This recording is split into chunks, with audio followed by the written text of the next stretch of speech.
Bien. Bueno, muy bien, seguimos. A ver si podemos ahora. Estaba conectado de nuevo el doctor, parece que hay problemas con la conexión. Qué lástima. Tenemos este inconveniente con la conexión del doctor. Estábamos conversando sobre las inconstitucionalidades que hay en el país. Y hay varias inconstitucionalidades. Vamos a hacer un tema especial vinculado a esto. Ayer hablaba con un especialista también en derecho y me decía que otra de las inconstitucionalidades que hay, no, de las no aplicaciones de la Constitución, es decir, cosas que la Constitución dice y no se aplican, seguro que por desconocimiento. Por ejemplo, cuando hay un proceso inflacionario, la Constitución establece que además de que se pueda ir a un ajuste salarial, se tiene que ir a un control de la emisión monetaria. Ese es un aspecto muy importante, un control de emisión monetaria a través, por ejemplo, de establecer una tasa de interés referencial para evitar que se siga, que siga circulando tanto dinero, por ejemplo. Ahí hay disposiciones constitucionales que no se aplican y así habrán un montón. Decía el doctor Luz, citando a Juan Jacobo Rousseau, hay tantas cosas que mi vista cansada no puede abarcar, ¿no? Pero No sé algunas si está sí. No sé, sí, bueno. ahora sí, doctor, estamos conectados, seguimos con el tema. No, te decía me, me hiciste acordar a un profesor español en en la época de Franco. Ujú. Estaba dando clase en la Universidad Complutense de Madrid y viene la policía y lo lleva preso. Ujú. Y 6 años después lo libera.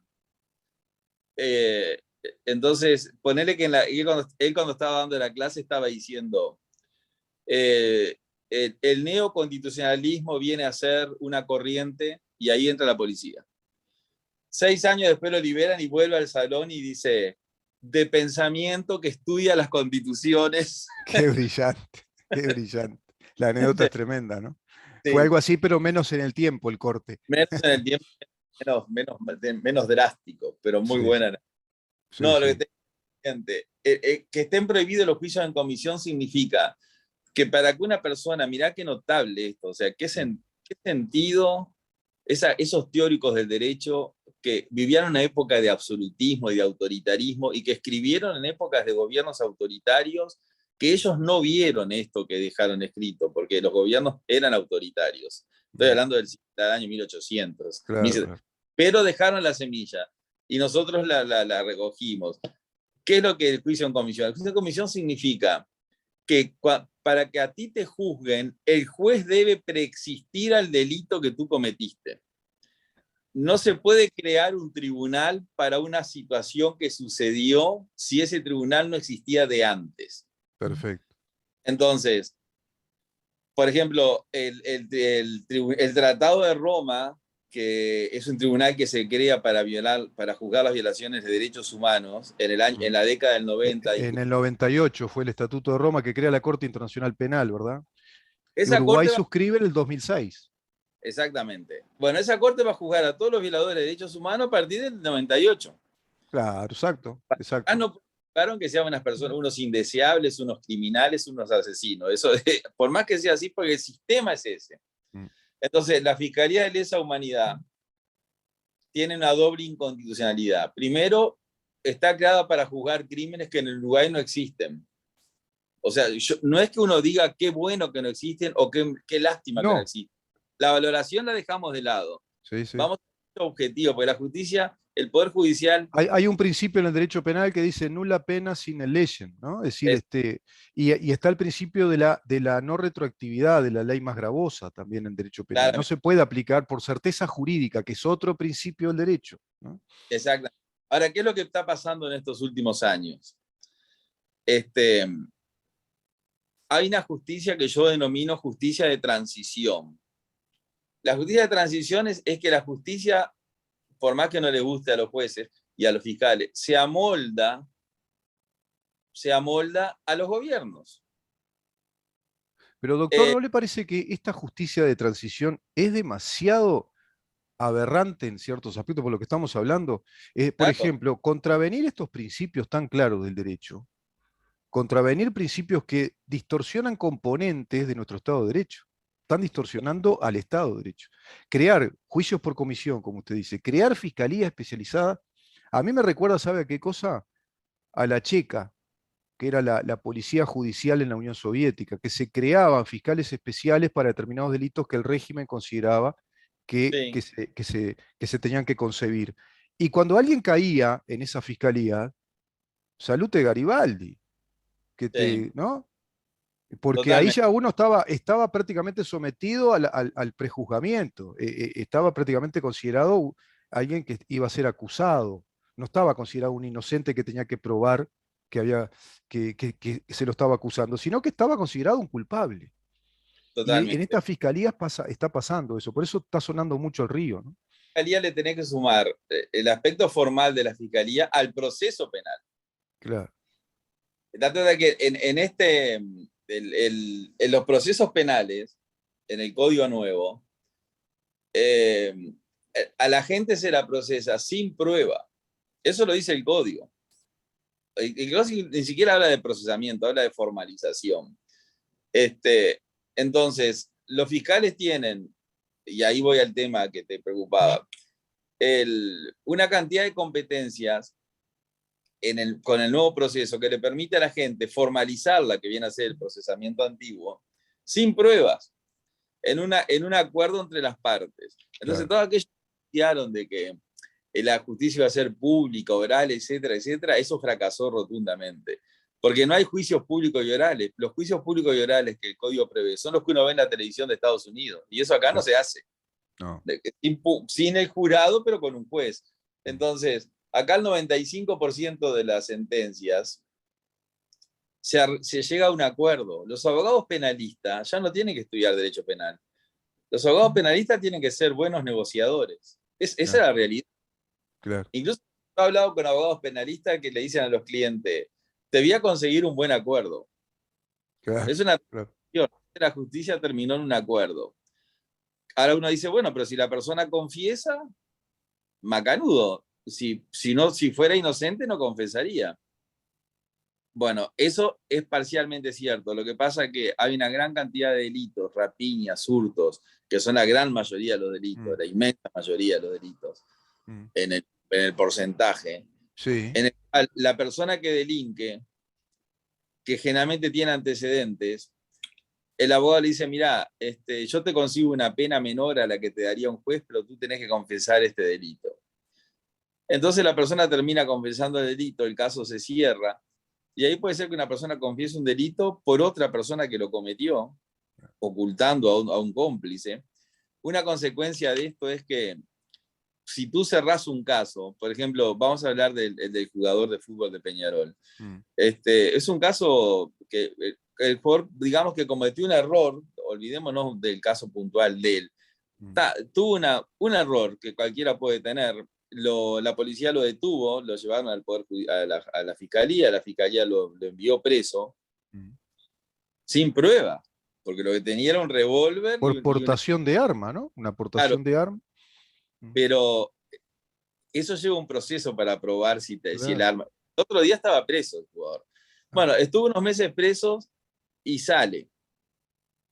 Sin entrar al caso puntual, en los juicios abreviados se llega a una sentencia. Bueno, se dicta la sentencia en el cual la sanción es esta. Cuando tú dictas una sentencia, mm, te privás de seguir investigando. Eso que dijo la fiscal, no, el caso no se cerró, ahora vamos a ver para quién era el arma. Eso no es así. Si ah, tú hay una sentencia que está definitiva, ya no sí, podés continuar. Entonces, el hecho de que el jugador de penal tuviera el arma era tal vez lo menos importante. Era para qué la tenía, a quién se le iba a dar, quiénes eran los que recibían las armas, y eso ya no se puede hacer. claro, claro. Entonces, lo que nosotros Cerró, vamos... cerró, laudó ese tema. Ahora, doctor, vio, ahí está tratando un tema que es también, es terrible, ¿no? Yo no sé cómo votaron eso, la verdad, no sé cómo lo votaron. Cómo lo suscribieron los legisladores en ese momento, blancos, colorados. Por eso están todos Bueno, calladitos para mí, ¿no? Están todos calladitos la boca, porque ha sido algo aberrante. Fíjese que la Constitución establece que la sentencia tiene que ser con la garantía del juez sobre la base de la semiplena prueba y la prueba. Una sentencia tiene que estar avalada en todo lo que se acuerda era la etapa probatoria, había un presumario, un sumario, es decir, era una investigación somera, digamos, sucinta, que le daba indicios fuertes al juez para abrir la causa. y a partir de ahí se procesaba. Ahora se habla de formalizar. ¿Cómo cambió todo, pero para peor? Para peor porque tenemos menos garantías. No Pero tenemos además, garantías. la persona que sufrió el daño, si la víctima, antiguamente se consideraba que la víctima era la sociedad. Entonces la sociedad es la víctima, pero con la nueva mirada del derecho penal internacional, que eso me parece positivo, diciendo la víctima puede ser la sociedad, pero también la víctima es la que sufrió el daño, a quien le robaron, a quien le mataron una familiar, a quien le robaron, a quien lo rapiñaron, a quien lo coparon, esa es la víctima. Sí. Entonces el código prevé que la víctima pueda participar, pero eso en los hechos no sucede, porque la víctima puede participar, pero no puede influir en el resultado del juicio. O sea, si el abogado llega a un acuerdo con el fiscal y la víctima no están de acuerdo con el acuerdo, no puede impugnar el acuerdo. Entonces la víctima es un espectador. Y si alguna persona resuelve ir a juicio, para que diga, no, yo no llego a ningún acuerdo, yo quiero ir a juicio. La víctima del delito, la fiscalía tiene 2 años para hacer el juicio, 2 años. Entonces, el abogado tiene 30 días para defender el trabajo de la fiscal o el del fiscal de 2 años. Entonces, cuando sucede el juicio, la persona tiene que volver a encontrarse en el mismo ámbito con el que le causó el daño. O sea, comparte la habitación, comparte el recinto, porque eso de declarar aparte o anticipadamente solo para los delitos sexuales. Pero además te digo esto para que vos te hagas una idea de lo que nosotros queremos transmitir. En todos los procesos uruguayos, procesos de familia, laborales, civiles, aduaneros, contencioso administrativo, o sea, cualquier materia del derecho, los juicios son ordinarios, o sea, Sí. a un plazo con todas las garantías. En el derecho penal, que lo que está en juego es la libertad y la vida de las personas, los juicios son extraordinarios, se resuelven en 4 días. Entonces, Negociaciones. negociación. Entonces, el derecho mirá acá como decía en el libro El comunismo en Francia, de Marx, del año 1850, el prólogo se lo hace Federico Engels, que era la persona que lo mantuvo a Marx, porque Marx nunca trabajó. Y le escribía, además, escribía él. Claro. Exactamente. Engels era rico y Marx era pobre. Sí, Marx sí. casó con una mujer rica, le gastó la fortuna, y cuando se terminó la fortuna de la esposa, Creo que consiguió era, a él. creo que era el empresario de la Philips, que era el primo o el Claro, hermano de la esposa, y exacto, Federico Engels era hijo de un textil, ¿no? De un industrial textil en Inglaterra. Me parece. el, el dueño de la Philips era tío de la esposa de Marx. Exacto, exacto. Este, Incluso Marx tuvo 5 hijos y prácticamente 2 de ellos murieron de hambre, Sí, porque sí. como no trabajaba, nunca los atendió. Pero bueno, en aquellos años que el alimento básico era el pan, ¿no? Pero ¿a dónde voy? No me quiero distraer. En ese prólogo que está muy bueno desde el punto de vista literario, Engels dice, la historia lo pone todo patas arriba. Utiliza esa expresión. Ajá. Y mirá cómo lo pone todo patas arriba, porque en la LUC, uno de los principales argumentos del Frente Amplio era que nosotros priorizábamos la propiedad a la vida, Mm, cuando discutían sobre la legítima defensa impropia. mm. Y en el Código de Proceso Penal que ellos aprobaron y que ellos redactaron, no te olvides que el fiscal Díaz es la persona que pertenece al Partido Comunista, o sea que es un Claro. militante. Sí, sí, yo lo conocí en facultad, era un militante de la UJC, de la Unión de Jóvenes Comunistas, uno de los principales referentes, junto al doctor Bueno, Andrés Blanco, y los conozco a todos, los conozco muy bien, bueno, la formación ideológica que tienen. esos son los padres de la criatura. Entonces vos te das cuenta que el proceso penal prioriza la propiedad a la vida, porque el código en el sistema actual uruguayo es mucho más difícil trabar un embargo que mandar a una persona presa. Es más fácil mandar a una persona presa que trabar un embargo. Doctor, le Entonces, pregunto esto, en este sentido, le pregunto esto. Para ser tecnicista, si usted quiere, ¿no? Para no ir al sentido común, sino al sentido del derecho. La Constitución, el artículo séptimo, ¿cuáles son los bienes fundamentales que defiende, que mandata, que protege y que le dan razón de ser al Estado uruguayo? Nuestros derechos fundamentales. ¿Cuál es el primero que nombra? la vida. La vida. Ahí ya está todo Segundo, dicho. El Sí. segundo creo que es, es la vida, la libertad, el honor, o El es el segundo, honor. No recuerdo el orden. no, la primero es la vida, segundo el honor, tercero es la libertad. El Tercero es la último, libertad. Y está el trabajo y la propiedad, ¿no? sí. Propiedad y trabajo. O Bueno, sea que acá nosotros, por eso te digo que es un tema ¿sabe que por qué lo digo? Porque me causaba gracia cuando decía la gente de Frente Amplio, defiende la propiedad, la LUC defiende, la Constitución defiende la propiedad, es un derecho fundamental, porque nuestra Constitución es democrática liberal, y la claro, democracia liberal está justamente concebida en las libertades, en las libertades y en el individuo como centro de protección del Estado. Decía de- Kant que lo que nos une a los liberales, los estados liberales, es que nos sintamos protegidos por el Estado, claro. como Y además, individuos. bien decís tú, muy bien decís, hay una palabra que no se utiliza más, los derechos individuales. ¿No? Ahora se habla de derechos humanos que son bienvenidos Sí. y que hasta hace poco no existían, lamentablemente. El, pero nadie habla de los derechos individuales. Ah, Derechos exacto, individuales son el artículo 7 de la Constitución. exacto, exacto. Este, ¿Sabes Que lo que es? están, yo al menos lo aprendí del doctor Viasco, están en el primer orden de los derechos que tenemos como derechos humanos en nuestro país. Son los primeros 6 derechos que hay que contemplar siempre porque la Constitución es lo que establece como su razón de ser. Podría mostrar, es un tema enorme, no vamos a discutirlo acá, pero podría ser un tema teórico en lo que hace al concepto de la teoría de Estado o la razón de Estado para nuestro Estado. ¿Cuál es la razón del Estado uruguayo? ¿Cuál es la razón de ser? Bueno, son ese elenco de derechos individuales. Sí, pero además te cuenta que la Constitución es un documento extraordinario. Sí, La Constitución no otorga esos derechos, no dice que la gente tiene derechos. La Constitución reconoce esos derechos como preexistentes. exacto, Todas las personas tienen derecho a ser protegidos tienen derecho a ser protegidos o sea que el derecho preexiste. La preexiste, Constitución viene exacto. de los naturales, que los derechos naturales no se pueden probar, o sea, Que son que nace. inherentes a la condición humana, ¿verdad? Claro, Todo eso, Rubén, ha sido desvirtuado por el sistema. Y cuando hablo del sistema, hablo de todo el cuerpo político, todo sin excepción. sí, Este, ahora vos decís, bueno, ¿y usted es el único que se da cuenta? No, no, yo no soy el único que me da cuenta. Tal vez yo esté equivocado. ¿No? Tal vez yo tengo una teoría que dice, no, lo que usted dice es un disparate. mm, O lo que tú decís es un disparate. Pero uno no se puede, yo hace muchos años atrás en un congreso que organicé, no solamente participé, me acuerdo que teníamos duda con respecto a una parte de la estructura del Congreso. Y un compañero que me ayudaba a organizar ese Congreso me dice, nosotros no nos podemos disfrazar. Esa frase me quedó en el sentido que nosotros no podemos dejar de ser lo que somos. claro, Entonces, uno ve la política desde la formación que uno tiene. claro.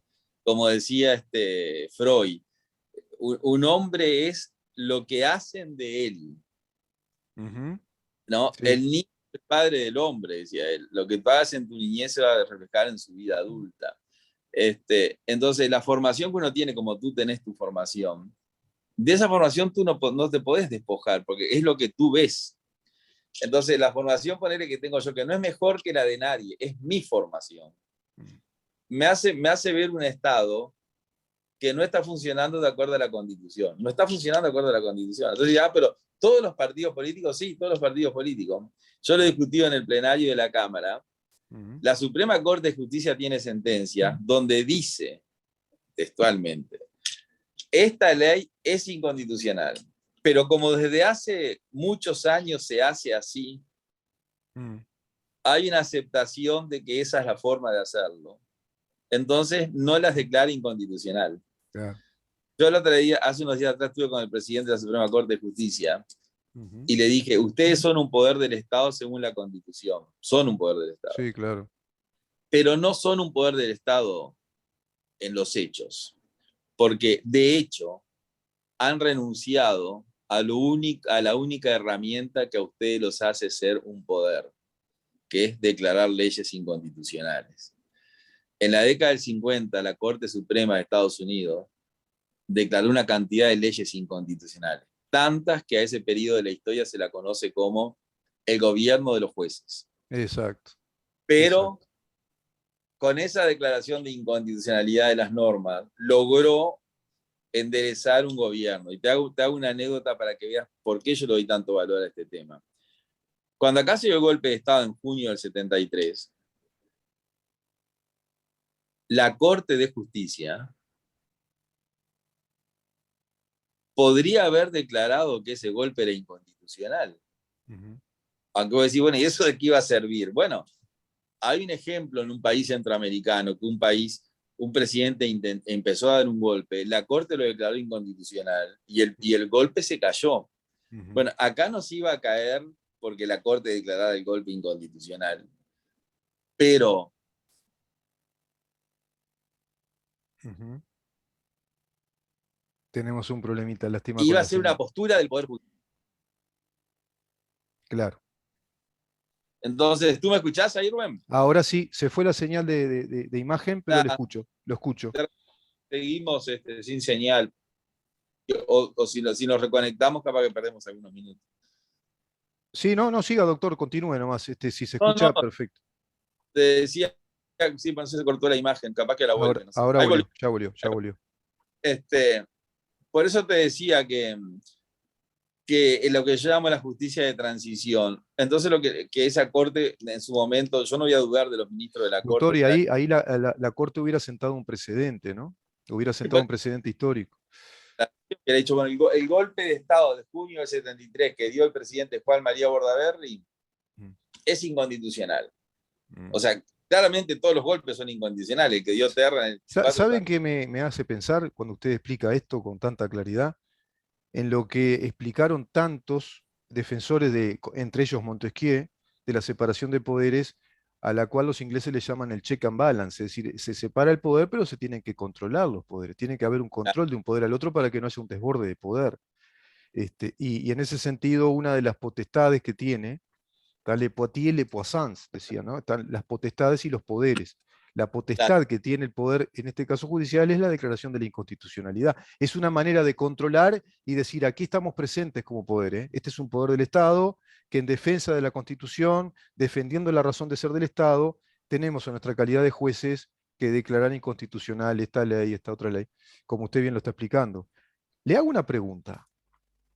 Evidentemente, los legisladores son como esos falsos predicadores, ¿no? Estableciendo una analogía, como si un predicador no leyera la Biblia, como si un Claro. predicador no quiere hablar de los evangelios, no quiere hablar del mensaje de Jesús, lo que fueron los mandamientos, pero no lee la Biblia, no la estudia. Entonces nos dice cosas que no son correctas y además para esos feligreses va a legislar un pensamiento moral y un pensamiento religioso que no es exacto, que no responde a la verdad bíblica. En este caso tenemos legislación entonces que no responde a la verdad constitucional, que no responde a lo que la Constitución dice que tenemos que ser como país. ¿No? Esa es una lectura que yo hago, ¿no? Corre por mi cuenta, es una lectura que yo hago, pero creo que es así. Pero yo Ahora, te pongo ejemplos de eso que tú decís. Está muy ujú, bien. ujú, Por ejemplo, date cuenta que cuando acá se aprueba la Constitución del 67, veníamos de la Constitución del 52. La del 67, la Constitución de 1967 es la actualmente vigente. ujú, Para que, para que el cambio no fuera tan brusco para el cuerpo electoral, que la Constitución del 52 planteaba un poder ejecutivo colegiado, donde había 6 presidentes, y pasamos a una presidencia unipersonal, para que no fuera un cambio tan así abrupto, el constituyente encontró una solución y dijo, bueno, salgamos de una presidencia de 6 presidentes a una de uno, pero a ese presidente no le permitamos hacer prácticamente nada. ujú, Entonces el texto de la Constitución al presidente de la República no le permite hacer casi nada. ujú. Ahora, cuando los presidentes, empezando con el doctor Sanguinetti en adelante, empezaron a ejercer la presidencia, se dieron cuenta que la Constitución no les permitía hacer casi nada y le daba todas las competencias de gobierno, todas, al Poder Ejecutivo, que el Poder Ejecutivo es el presidente con los ministros. Exacto, El presidente es el presidente solo, solito. exacto. Ahora, ¿por qué le daba el constituyente? ¿Por qué le dio al Ejecutivo? Porque al Ejecutivo tú lo podés controlar.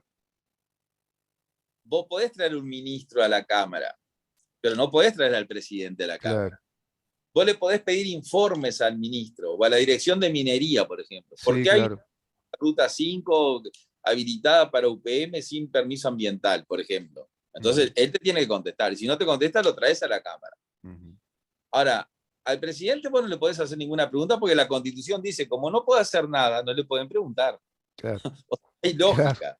claro. Ahora, desde el doctor Sanguinetti, la calle Padre, Sanguinetti y luego, Valle, los dos gobiernos de Vázquez y Mujica y la calle hoy, le fueron dando a la presidencia todas las competencias que tenía el Poder Ejecutivo. Entonces, hoy la presidencia, el edificio de la presidencia, la torre ejecutiva, tiene todas las competencias que el presidente hoy cobra hasta las patentes con el subsidio.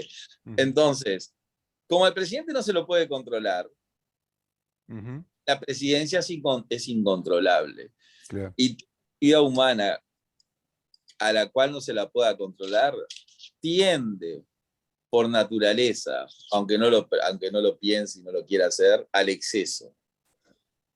Entonces, nosotros, si lográramos revertir las competencias de la presidencia, los ministerios, que es por ejemplo lo que yo sostengo que hay que hacer, mm, el presidente perdería poder bastante, los ministerios retomarían mucho poder y el Parlamento adquiriría una postura de mucho más importancia que la que hoy tiene. mm, Ahora, eso al sistema no le sirve. ¿Por qué? Porque hoy el presidente es la calle. Yo lo apoyo a la calle. mm. Y él gobierna con ese sistema. Claro, Pero el presidente es otro. El otro, por las dudas que sea él el presidente, no quiere perder esas competencias que hoy tiene. Entonces, estas sí, ideas sí, nadie las va a aprobar. claro. Nadie las va a aprobar. Pero la pregunta es, sin perjuicio de que no las aprueben, uno igual debe promoverlas Claro. para informar a la población, mire, esto es así. Y si uno está equivocado, van a salir los defensores del sistema Mm, a decir, no, mira, vos estás equivocado por esto, esto y lo otro. ¿Sabes? Lo curioso, Rubén, sí, que nadie sale a desmentirlo. O claro. sea, todos en el Parlamento dicen, es como tú decís, Mm. pero a nosotros nos sirve esto otro. Claro, Entonces, claro, claro. cuando vos veas el ejemplo de que Un difunde predicador, claro, la vida, sí, sí, es lo que pasa un poco con la Constitución. sí, claro, claro. Yo Sí, sin duda, sin duda. Yo ayer recuerdo la imagen patética, pero es ilustrativa de Chávez en Venezuela con el librito de la Constitución, ¿no? Y lo planteaba como que era la Biblia. Bueno, era una imagen apologética, evidentemente una propaganda del sistema, que ellos son los reyes de la propaganda. ¿Sí? Sabemos que el comunismo, el socialismo son los reyes de la propaganda. Junto con los nazis han sido los reyes de la propaganda. Pero en este caso es real lo que estamos hablando, o sea, tiene que ser efectivamente leída, estudiada y sabida la Constitución para poder legislar de acuerdo a ella. Doctor, ahora, interesante lo que plantea porque se plantearía además la necesidad de un debate, ¿no? Que la gente aprenda. Esta es la idea de este programa, que la gente comience a, bueno, a entender, ¿no? pero además me da la consecuencia de esto, porque si vos estás, a mí qué me importa saber la Constitución si yo no tengo para pagar la OSO o no trabajo. O Mm, sea, a mí me puede decir, bueno, ponga los pies en la tierra. A usted le importará mucho la Constitución y Rousseau y Kant y todos los filósofos, pero yo no puedo comer. mm, Entonces yo le di a decir lo que dijo Francis Bacon. Francis Bacon, que fue un filósofo inglés, dijo algo que yo no estoy de acuerdo, pero me sirve lo que dijo para otro tema. mm. Francis Bacon dijo, todos los filósofos de la antigüedad eran teólogos. Sí, claro, O claro. sea, eran Era del Renacimiento, ¿no? Francis Bacon fue, claro, fue contemporáneo de Newton. exactamente. Ponerle Copérnico era un físico, pero Mm, era teólogo. sí, Darwin era un científico, pero era teólogo. O sea, todos estudiaban teología. Bacon dijo, en un momento dice, toda la verdad está en la Biblia. Por lo tanto, decía Bacon, el ser humano tiene que dejarse de buscar la verdad en la Biblia, tiene que dejarse de buscar la verdad porque la verdad ya la tiene ahí mm, y dedicarse a crear riqueza. Y también decía que había dos tipos de seres humanos: los que tenían la gracia de Dios, que eran los que creaban riqueza, y los que perdían la gracia de Dios, que eran los que no creaban riqueza. A Bacon se le unió Calvino, y a Calvino Adam Smith, y crearon el liberalismo. Exacto. El liberalismo es lo que hablamos con un amigo, el liberalismo tiene esa raíz, si se quiere, del mundo nórdico protestante, que después se va a Exacto, fincar, como dice Max exacto. Weber, se va a fincar con Lutero. Bueno, ahora, eso que tú decís bien, yo lo traigo, entonces yo digo, toda la verdad está en la Constitución, copiándolo de Bacon. Sí. Entonces, si tú aplicás la Constitución, acá hay una cantidad enorme de dinero que se despilfarra porque no se aplica la Constitución. Ahora tú me decís, ¿cómo se despilfarra dinero sin aplicar la Constitución? Muy sencillo. Si tenemos 2 minutos, te lo cuento. Sí, claro. Nosotros tenemos todo un capítulo referido al Tribunal de Cuentas. El Tribunal de Cuentas es un órgano constitucional que no pertenece a ningún poder, que tiene como función muy importante revisar todos los gastos del Estado, desde comprar una papelera hasta comprar hasta poner una central nuclear. Todo. No hay gasto que no pase por ahí, desde un municipio en Lorenzo Heires hasta la presidencia de la República. La Constitución dice que el Tribunal de Cuentas, cuando juzga los gastos, no puede juzgar si el gasto es conveniente o inconveniente, porque eso es político. No puede decir, bueno, mire, yo le voy a sacar el IVA al asado y no al pulpón. Eso el tribunal no lo puede hacer, porque es Claro. una decisión. El tribunal lo que tiene que ver es si la resolución es legal o ilegal. Entonces el tribunal dice, mire, esto a mí me parece inconveniente, pero es legal. Bien, Por ejemplo, la venta del puerto ahora. bien. El tribunal dice, a mí me parece inconveniente, pero se ajusta a la norma. Mm. Pero cuando el tribunal dice que el gasto es ilegal, lo que está diciendo el tribunal es que el gasto va contra la norma, o sea que no es Claro, inconveniente, es ilegal. claro. La Constitución, mira lo que dice. La Constitución dice que cuando el tribunal detecta ese gasto ilegal, le debe decir al que va a gastar, mire que el gasto que va a hacer es ilegal. Mm. Por ejemplo, el presidente Sí, Dios. Entonces el presidente de OCE, cuando recibe la comunicación del Tribunal de Cuentas, le puede decir al Tribunal de Cuentas, tiene razón, no lo voy a hacer. O puede decirle, bueno, para usted es ilegal, para mí es legal. mm, Entonces lo hago igual. mm, Hasta ahí macanudo. Ahora, mm, ¿qué es lo que sigue diciendo la Constitución? Dice que cuando eso sucede, el Tribunal de Cuentas tiene que comunicar a la Asamblea General. Y la Constitución dice, comunicar a sus efectos. Mirá qué buena frase. mm, O sea, ¿para qué comunica? No se sabe para qué comunica. El constituyente dijo, comuniquen. mm. Y luego que la Asamblea General vea qué hace con esa comunicación. Claro, Ahora, ¿cuál fue el mensaje del constituyente? Le comunicamos esto para que ustedes hagan algo.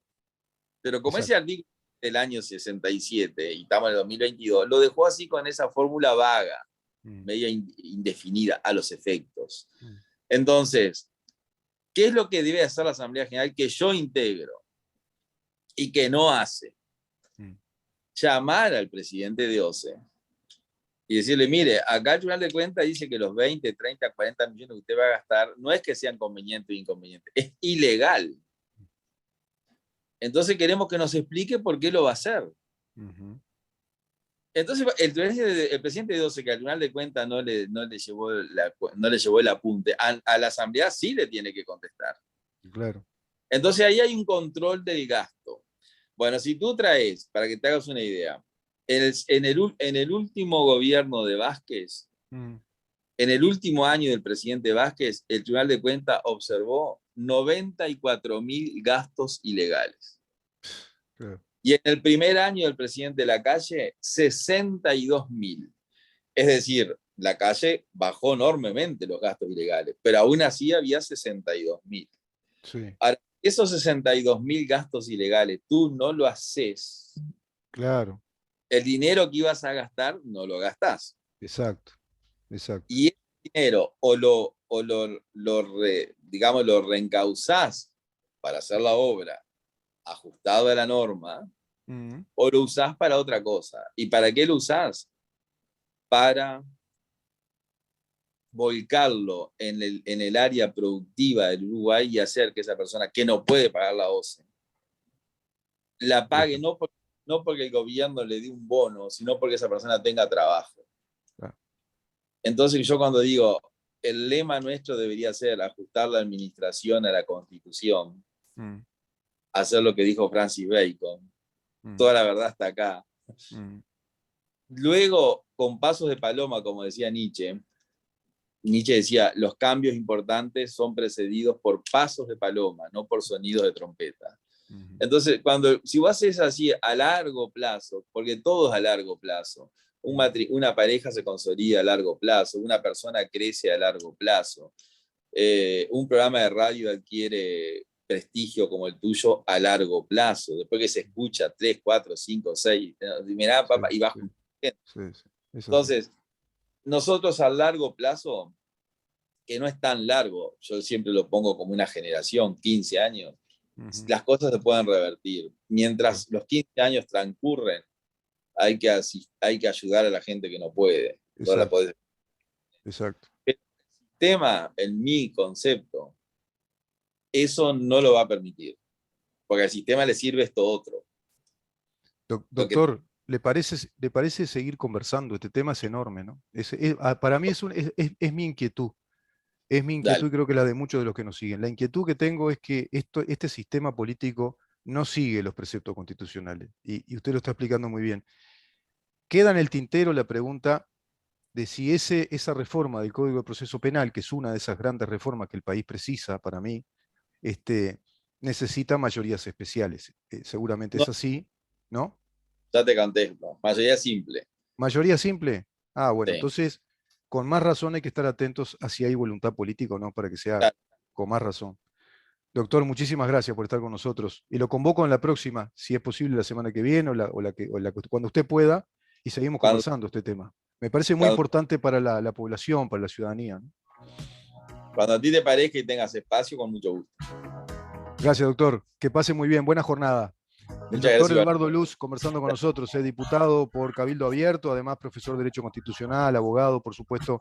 Muy interesante lo que conversamos con él, muy ilustrativo. Vamos a una breve pausa y ya recibimos a la licenciada Valentina Hughes. Quédate ahí. ¿En dónde estamos? Es